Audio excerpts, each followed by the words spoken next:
dia mahafaly ahy ny miarahaba ny vehivavy rehetra amin'izao fahatongavan'ny valomarsa izao. Ny fandaharana izay atolotra anio zany dia ny lohateny hoe mampandroso ny firenena iray ny fanajana vehivavy. Hoadiadintsika zany ny mamarina an'izay fomba fijery izay, satria inona ny antony? Ny antony dia rehefa atao ny fanadiadiana dia ny firenena izay misy ny fanajana ny vehivavy kokoa, izany hoe mametraka ny zon'ny vehivavy ho lahara-pahamehana ao anatin'ny fampandrosoana zany dia misy kokoa ny fandrosoana izay hita amin'io karazana firenena io, raha oharina zany amin'ny firenena izay ataontsika hoe zany hoe mbola atao ambanimbani-javatra zany izay fanajana ny vehivavy izay. Inona zany no mety mahatonga an'izay karazan-javatra izay? Satria mampametra-panontaniana angambany ny hoe inona ny fandraisan'izany amin'ny fampandrosoana. Eo indrindra zany sika no ametraka ny antony, satria ny zanak'olombelona zany dia rehefa tsy misy izany ny fepetra apetraka amin'ny fiarahamonina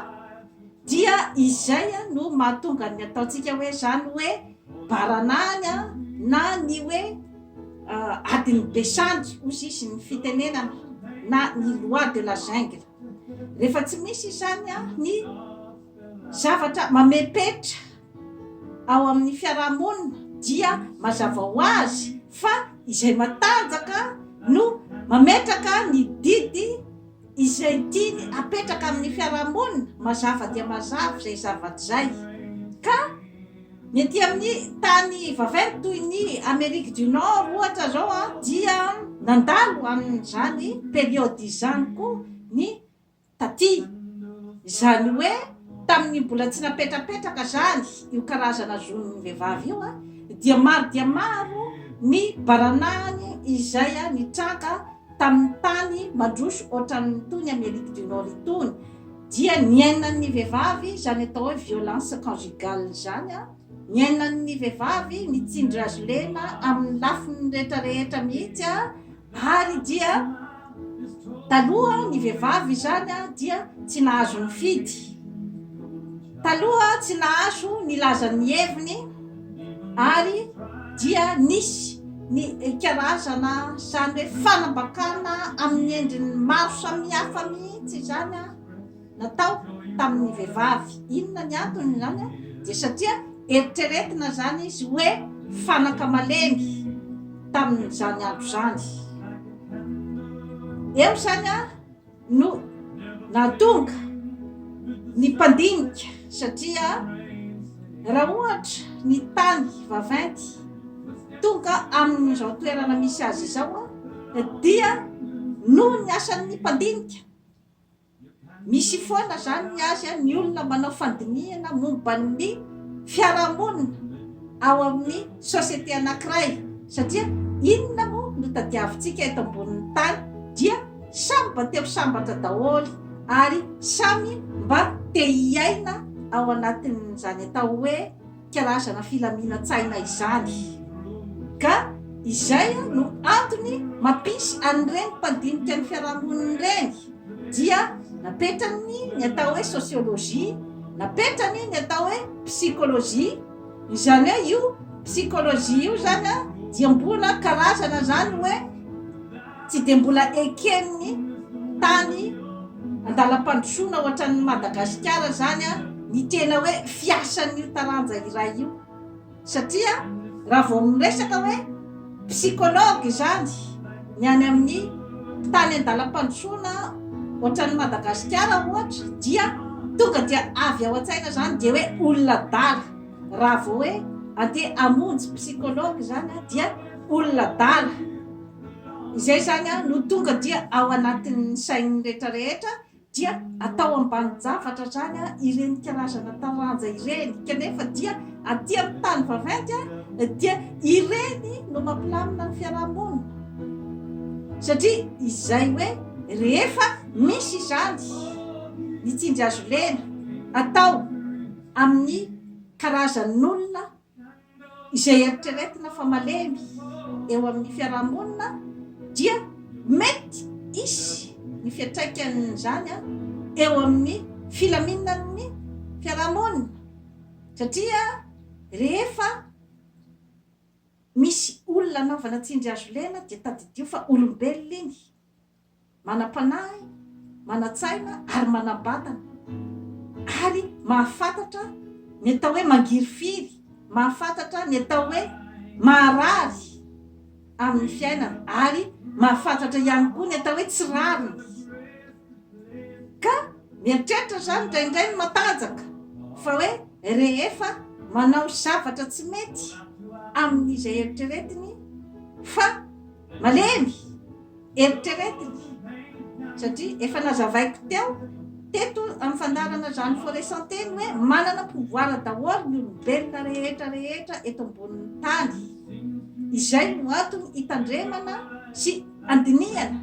ny fombafomba rehetra ny fietsika rehetra izay ifampitondrana amin'ny fiarahamonina satria ny lonolony mipetraka amintsika olombelona dia mety hiteraka zava-doza ary mety hanimba zavatra maro ka nodiniany manam-pahaizana zany ny momban'ny vehivavy dia maro dia maro ny zavatra hitany zany fa tombotsoa azon'ny fiarahamonina amin'io fisin'io vehivavy io saingy hoe misy zany ny ataontsika hoe zany hoe fahalemena eritreretin'ny sarambabem-bahoaka hoe fahalemena aty ivelany io zany dia eritreretin'ny sarambabem-bahoaka fa fahalemena izay tsy mitondra voka-tsofiry amin'ny sosiete ary eritreretiny fa fahalemena izay azo potepotehana rehefa nataon'ny mpandinika zany ny hoe inona sinona daholo ny zavatra hita amin'ny vehivavy zany ny tombontsoa azo avy amin'ny vehivavy dia ny hoe ny vehivavy izy aloha no loharan'ny poirantsika olombelona rehetra ataoko angamba fa tsy misy afaka adiso ahy amin'izay zavatra zay dikan'izay dia mendriky ny hoajaina izy zany satria tsy nisy tonga teto ambonin'ny tany raha tsy nisy ny vehivavy nitondra azy tao anatin'ny 7 volana tao am-boka ka izany zavatra rehetra izany dia hoentiko milaza amintsika fotsiny ny amin'ny hoe misy lanjany be dia be eo amin'ny fiarahamonina ny vehivavy marina fa hoe izany zavatra rehetra izany dia ny vehivavy ihany no mahafantatra ny hoe inona ny avesatra zany mitondra voka ao anatin'ny 7 volana zany satria ny lehilahy izay tsy mitondra voka ohatra dia tsy hahafantatra an'izany hoe misy ny karazana zany hoe zavatra misavoritaka ao amin'ny tenan'ny vehivavy iray zany rehefa be voka izy dia ao ohatra ny fandoavana ao ohatra ny malaizy rehetra ny amin'ny hoe misy zavatra hafa zany misy olo-kafa zany no miaraka amin'ny ao ka tsy mora zany ny fikorontanana mety ateraka izay fitondrana voka mandritry ny 7 volan'izay mahatonga ny vehivavy hosoresorena tsy dia laizy loatra satria marina fa mihamavesatra koa iny rehefa mandeha foana koa ny fotoana nefa ny lehilahy nefa etsakilany dia azo fafinaretana fotsiny izy nametraka amin'ilay zazakely tao am-boka ary ny zavatra mety misy koa ao amin'ny fiarahamonina dia ny hoe indraindray dia tsy mahafantatra ny andraiky ny akory ny lehilahy amin'ny hoe nametrahany amin'ilay zazakely tao am-boka ilay vehivavy misy nitsoka andraikitra rehefa tonga ny fotoana izany rehetrarehetra izany dia zavatra zakain'ny vehivavy daholo zany reny hoe vehivavy manano tena ireny betsaka ny zavatra sedrainy reny ao anatin'ny force daholo izany zavatra rehetrarehetra izany ny fiatrehana ny tontolon'ny vehivavy ary dridradridra koa ny mamoaka ny zaza iny tao koa dia tsy moramora ihany koa eo angambany ataontsika hoe karazana fanaitainana faran'izay enjana indrindra eto ambonin'ny tany dia ny famoahana aniny zaza iny ka izany zavatra rehetrarehetra izany nefa dia hoe entin'ilay vehivavy amin'ny fitiavana daholo noho ny hoe fitiavany an'ilay zaza ary mety nisy ihany koa mitoetra ihany koa ny fitiavany an'ilay olona izay mifankatia taminy natonga ny fametrahana an'ilay zaza itenenako amintsika fotsiny zany sationany zay ny amin'ny hoe force ny vehivavy eo amin'ny fiarahamonina izay mbola azo lazaina zany fa tsy de tena considéré loatra zany izay toejavatra zay fa dia ny vehivavy ihany no mahafantatra an'izay zay karazany zavatra zay sy ny sentiment rehetra entiny manoloana an'ireo karazany zavatra ireo eo ihany koa ny force ny vehivavy ihany koa zany dia ny eo amin'ny resaka hoe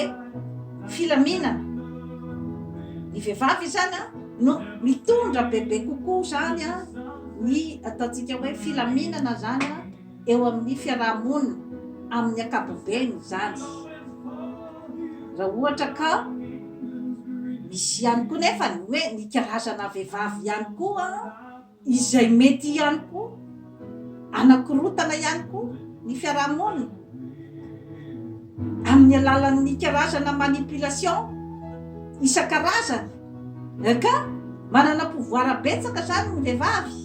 eo amin'ny fandrindrana ny fiarahamonina sy ny fanakorotana anazy kanefa izany zavatra rehetrarehetra izany zany dia tsaratsara kokoa zany ny hoe mijery ny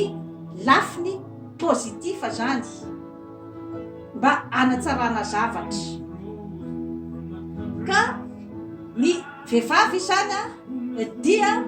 afaka manao zavatra betsaka ny vehivavy dia afaka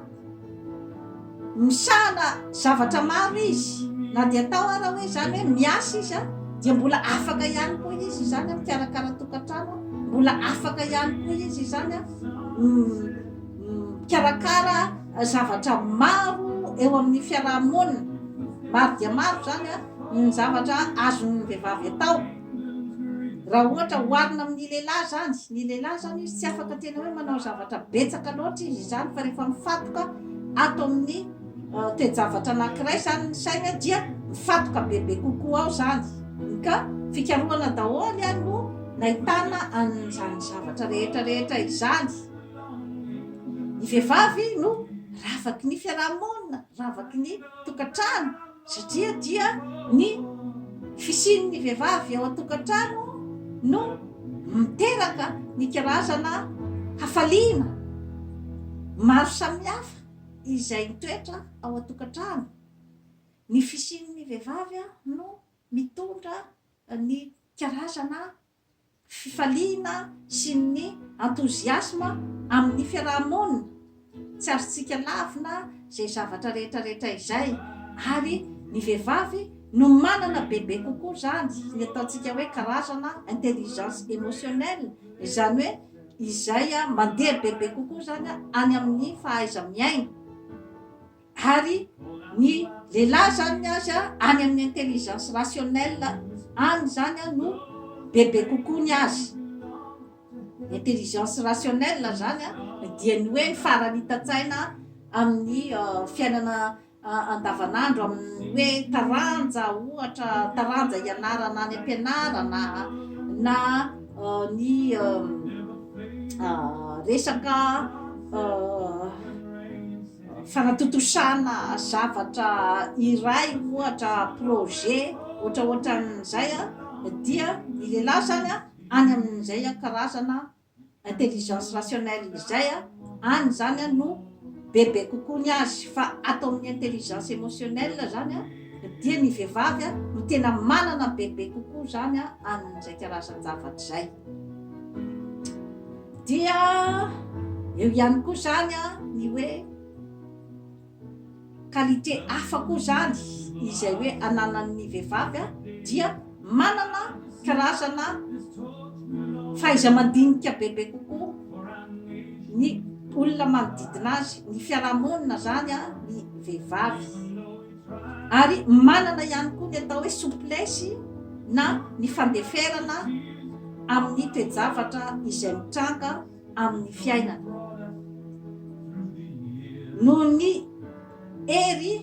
izay tsy de tena anana ny herim-batana zany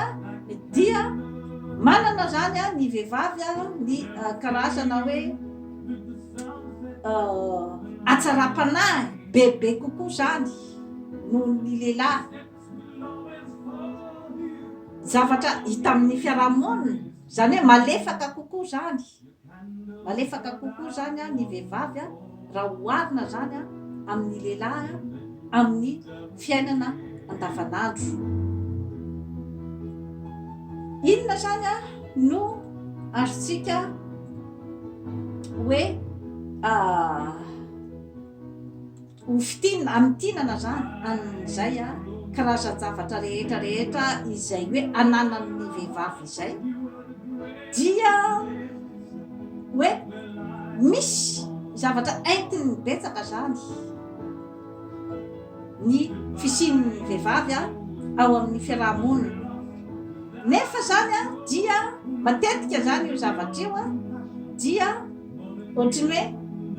tsy de mba hita loatra zany izay zavatra zay, ary tsy de mba misy fankasitrahana loatra zany avy amin'ny fiarahamonina izay hoe qualité rehetra ananan'ny vehivavy zay zany amin'ny ankapobeny, indrindrandrindra moa zany any amin'ny tany an-dalam-pandrosoana zany dia mbola tsy tena hita zany ny hoe reconnaissance ny fiarahamonina amin'izay karazana hoe qualité rehetra ananan'ny vehivavy izay, fa mbola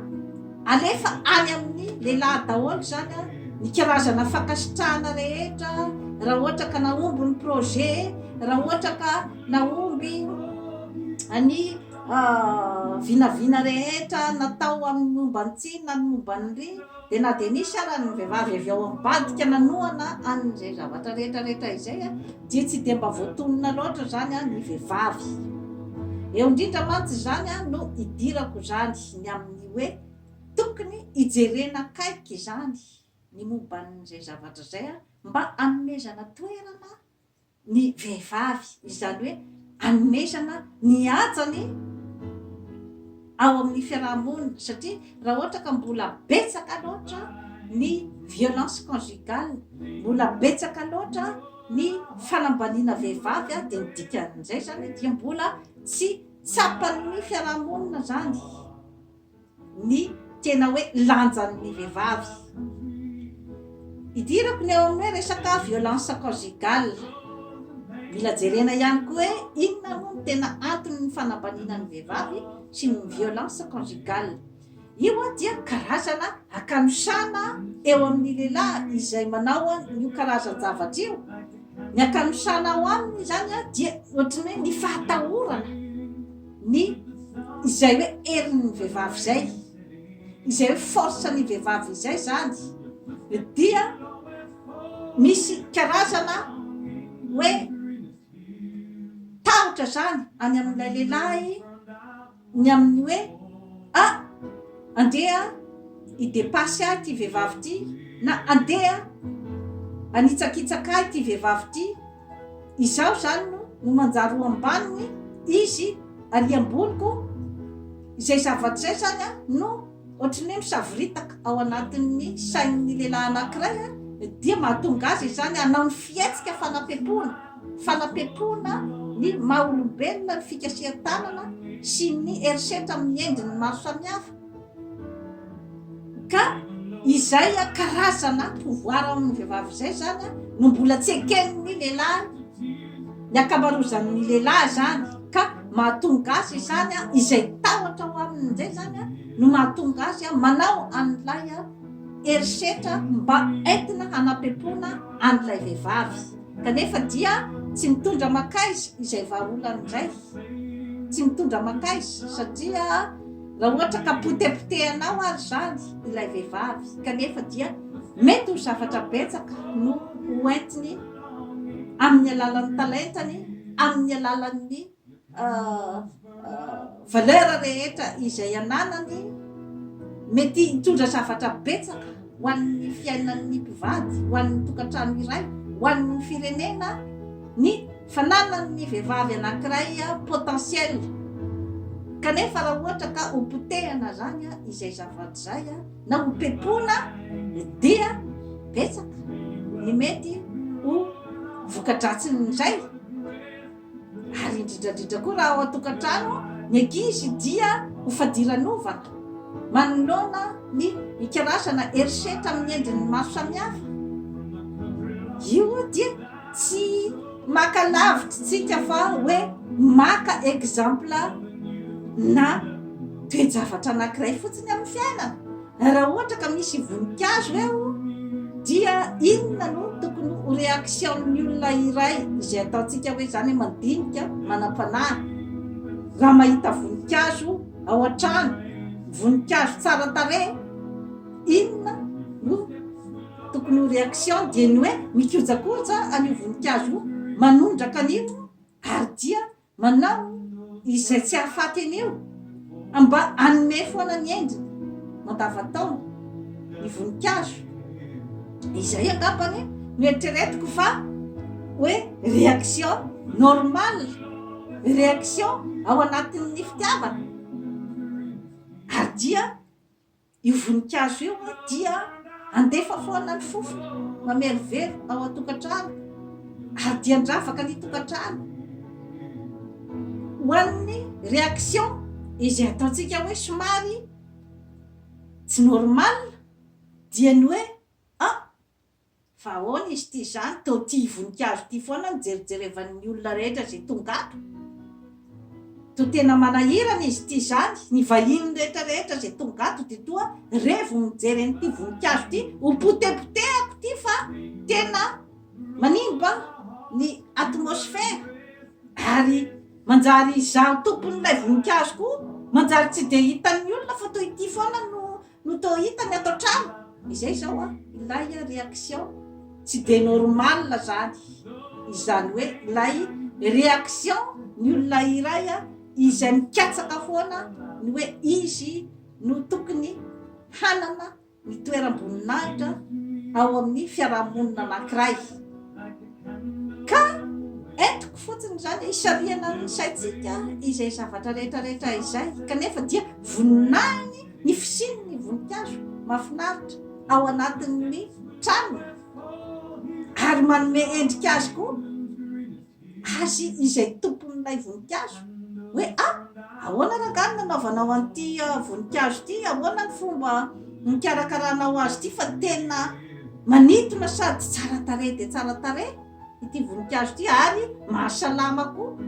ny fisin'ny voninkazo ao amin'ny tokantrano iray, manome rivotra madio ny tokantrano ny fisin'ny voninkazo ao. Tsetsatsetsatsyaritra fotsiny zany, ohatra fotsiny omeko zany izay karazan-javatra izay, ka dia teny atsipy amin'ny tsirairay, miatefa any amin'ny tsirairay izay teny izay, satria dia iverenako ohatra ny aty amin'ny tany mandroso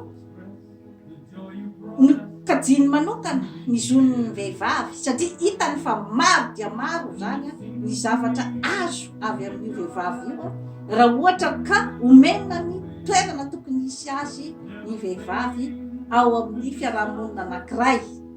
ary dia afaka mamokatra zavatra izay tsy azon'ny lehilahy an-tsaina mihitsy, ny vokatra izay azo amin'ny fiarahamonina anankiray rehefa omena ny plasiny ny vehivavy satria efa nazavaiko teto foana ny hoe ny vehivavy dia mifoy izy no misaina rehefa manao ny zavatra rehetrarehetra ka zay zavatra ataony a rehefa ataony amin'ny fony iny na projet iny na asa na inona dia tena miroborobo fantatra. Raha misy olona tohanina ny vehivavy a dia garantie 100% ny atafita aniny olona iny eo amin'ny plasy izay ametrahany ny vehivavy azy. Raha ohatra ka mahay miara-miasa amin'ilay vehivavy ilay olona jerevantsika fotsiny raha ny hoe karazana président de la république matetika hoe zay président de la république izay maro vehivavy mpakasitraka ny lany zany fotsiny zao dia efa ohatra iray izay apetrako zany amin'izay resaka izay zany hoe ny vehivavy zany dia misy lanjany be dia be zany eo amin'ny fiarahamonina. Ny safidiny vehivavy misy ny fitenenana hoe ce que femme veut Dieu le veut ary dia zava-misy zavatra mitombony zany amin'ny fiarahamonina fa rehefa olona no tian'ny vehivavy hoesorina teo amin'ny toerana iray dia miala teo iny zavatra misy daholo zany zavatra rehetrarehetra izany ka izay mahay mipasoka ny vehivavy zany no matetika tafita amin'ny zavatra izay ataony. Ary ny vehivavy dia mahavita zavatra betsaka koa raha ohatra ka hoe ny resaka lonilony no ao aminy lonilony amin'ny olona anankiray dia na tsy andray basy aza ny vehivavy dia afaka mamono amin'ny fomba kolaka. Izany zavatra rehetrarehetra izany no nydiniany ny mpandinika ny amin'ny hoe to ho rasy tsy fa aleo ihany hoe apetraka amin'ny toerana tokony isy azy zany ny vehivavy mba ananatsika ny fitony-tsaina atao amin'ny fiarahamonina ary ahafahantsika mandeha any amin'ny tsaratsara kokoa. Ka tsy adala ny aty amin'ny tany mandroso nandeha tamin'izay lalan'izay. Etsy ankilany koa nefa ianao vehivavy tsy miandro tolorana fotsiny koa amin'izay zonao zay fa mba manao ihany koa zany ianao ny hoe inona ny fietsika sy ny ezaka rehetra tokony ataonay vehivavy mba andeha ironana any amin'izay atao hoe fanomezana lanja atsika vehivavy izay. Betsaka ny ezaka izay mila ataonao vehivavy ihany koa dia ny fironanao ohatra any amin'ny fiazahana amin'ny fiainana ny fironanao ny mba hanana ny karazana hoe indépendance amin'ny fiainanao zany hoe tsy dia miankina zato isan-jato zany amin'ny lehilahy ny fiainanao ray manontolo fa mba misy ihany koa ny zavatra mba entinao amin'ny fiainana mba hoentinao hakasitraka ny tenanao anananao fitokisa-tena izay ahatonga amin'ilay lehilahy koa zany mba ametraka anao amin'ny toeram-boninahitra hiara-dalana aminy rehefa hoe hitany fa olona azo nianteherana ianao fa tsy hoe olona hitambesatra aminy. Dia toy izay sy toy izay indray tompoko lahy sy tompoko vavy no azo natolotra anao anio dia mbola mamerina hatrany ny fiarabana ny vehivavy zany nahatratra ny 8 mars 2020. Veloma tompoko.